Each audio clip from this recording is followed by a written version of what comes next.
يسأل من قام بتصنيف وتفسير القرآن الكريم بواسطة الإسناد هو أبو الأسود الدؤلي، عثمان بن عفان، مالك بن أنس.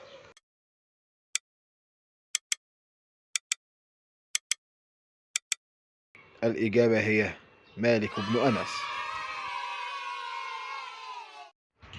ما اسم المسجد الذي استشهد فيه سيدنا علي بن أبي طالب؟ مسجد الكوفة، المسجد النبوي، المسجد الأقصى.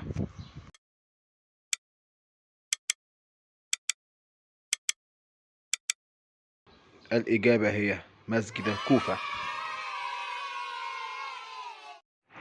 نبي من أنبياء الله يطلق عليه الذبيح؟ سيدنا يحيى، سيدنا إسماعيل، سيدنا يونس.